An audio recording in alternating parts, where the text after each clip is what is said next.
माध्यम से एक लेटर बॉम्ब डाला है और वो लेटर बॉम्ब जो है वो केजरीवाल जी के दफ्तर पे फटा है और वो दफ्तर जो कि भ्रष्टाचार युक्त और गवर्नेंस मुक्त दफ्तर है, जहां पर सरकार को काम कैसे करना चाहिए और कैसे नहीं करना चाहिए वो ठीक स्पष्ट करता है कि सरकार कैसे काम कर रही है, होने वाले काम नहीं कर रही है और नहीं होने वाले काम कर रही है। इस लेटर के माध्यम से उन्होंने बताया है कि किस तरीके से भ्रष्टाचार युक्त आम आदमी पार्टी की सरकार दिल्ली में शासन ग्रस्त है और उसमें लिखा है कि 50 करोड़ रुपए की ट्रांजैक्शन हुई और 50 करोड़ रुपए असोला के फार्म हाउस में कैलाश गहलोत और सत्येंद्र जैन दोनों ने मिलकर की और उसके बीच में जो ट्रांजैक्शन थी उसमें यही था कि हम पार्टी को किस प्रकार से मजबूत कर सकते हैं और 50 करोड़ रुपए अगर महाठग है सुकेश चंद्रशेखर, तो आप बताइए कि आपने महाठग से 50 करोड़ रुपए क्यों लिए। यानी आप सोचिए कि महाठग से भी कोई वसूली कर सकता है, तो ये वसूली भाई जो है आज महाठग से वसूली का इल्जाम इनके सिर पर लगा है, जिसमें 50 करोड़ रुपए इन्होंने एक्सेप्ट किए हैं और उसमें असोला का फार्म हाउस भी बताया है और ठीक तरीके से सत्येंद्र जैन और कैलाश गहलोत का नाम, दो मंत्रियों का नाम भी उसमें आया है और साथ ही उन्होंने ये भी बताया कि किस तरीके से चंद्रशेखर के ऊपर, सुकेश के ऊपर प्रेशर बनाया गया कि तुम 30 लोगों को इकट्ठा करो जो 500 करोड़ की फंडिंग दक्षिण भारत में पार्टी के विस्तार के लिए कर सके। ये भी उसका कंटेंट है। इसके अलावा जिस विषय को मैं आपके सम्मुख रखना चाहती हूँ वो विषय ये है कि कानून के अंदर एक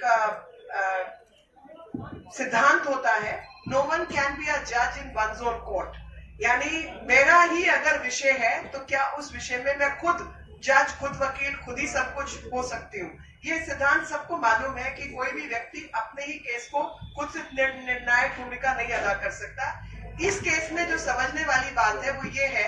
कि हाई कोर्ट के ऑर्डर के बावजूद, जहां हाई कोर्ट ने स्पेसिफिकली आम आदमी पार्टी को कहा कि जो डिबेट्स थी कॉन्स्टिट्यूशन की, संविधान के बनाने वालों ने जब इन विषयों के ऊपर डिबेट किया, संविधान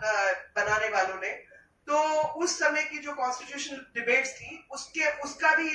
हवाला दिया और हाई कोर्ट ने ऑर्डर किया कि ऐसे तमाम केसेस के अंदर कि भ्रष्टाचारी मंत्री बना रहे, ये इनके विवेक पर छोड़ा जाता है, चीफ मिनिस्टर के विवेक पर छोड़ा जाता है, सरकार के विवेक पर छोड़ा जाता है। और वो विवेक देखिए आप कि जेल का जिसके पास कार्यभार है वो खुद जेल मंत्री है और जेल में बैठ के आनंद ले रहा है, और वो जेल में जो आनंद ले रहा है उसमें जो अफसर जो थे और जो अफसर इस विषय में जिनकी मिलीभगत पाई गई उन सबको सस्पेंड किया गया, उनको ट्रांसफर किया गया, लेकिन जो जेल मंत्री है वो उसी जेल में है। तो ऐसा कैसे हो सकता है कि जब जो उस विषय का हकदार है, एक पहली बात तो इस व्यक्ति को अब इतना भ्रष्टाचार होने के बाद मंत्री बने रहने का अधिकार नहीं है, क्योंकि यही लोकतंत्र की तौहीन है, यही लोकतंत्र की अमान्यता का भाव है। और दूसरा, अगर वो बना हुआ भी है तो क्या वो व्यक्ति उसी जेल में रहेगा जिस जेल का अधिकार उसके पास है। वो जेल मंत्री है और जेल में खुद बैठा है, तो वो अपने अधिकार का गैर कानूनी तरीके से फायदा उठा रहा है। तो मेरी मांग रहेगी सरकार से भी, आम आदमी पार्टी की सरकार से, लेफ्टिनेंट गवर्नर से और साथ ही इस देश की न्यायपालिका से कि इस व्यक्ति का ट्रांसफर किसी और जेल में किया जाए। इसको दिल्ली की जेल में नहीं रखा जा सकता। ये सिक्योरिटी का थ्रेट है, ये अंदर बैठ के वसूली का धंधा चला रहे हैं। और उसमें जो दूसरी बात पाई गई उसमें यह भी बताया गया कि सत्येंद्र जैन के पास फोन उपलब्ध है जेल के अंदर और फोन में AK2 के नाम से इनका अरविंद केजरीवाल जी का फोन नंबर उसकी डायरेक्टरी में मौजूद है और उस AK2 से इन्होंने सत्येंद्र जैन के पास जो फोन है उस फोन पे बात की है। तो हम सब सुनते आए हैं, बड़ी लंबा समय मैंने कचहरी में निकाला है और ये पता चलता है कि जो गैंग माफियाज होते हैं वो किसी तरीके से फोन स्मगल करते हैं अंदर और वहां से वसूली का धंधा चलाते हैं। यहाँ तो इनके मंत्री अंदर बैठ के मुख्यमंत्री से बात करके वसूली का धंधा चला रहे हैं, तो इसके ऊपर कार्रवाई होनी चाहिए या नहीं? तो इस विषय पर कार्रवाई हो, ट्रैकिंग हो और साथ ही सत्येंद्र जैन को दिल्ली की जेल से किसी और जेल में दूर भेजा जाए ताकि न्याय की जो प्रक्रिया है वो सुनिश्चित की जा सके। Dear friends, I am here to bring some very important aspects of the case pertaining to gentleman called Sukesh Chandrasekhar, who has actually thrown a ladder bomb. Person who is found guilty is continuing to remain in the position of a minister. In this case, it becomes further important that a person who is in charge of jails, under whose jurisdiction jails are functioning, is housed in the same jail. There is a principle in law that no one can be a judge in one's own case. Applying that principle to this particular case, a person who is in charge of jails continues to be in the same jail which works under his jurisdiction.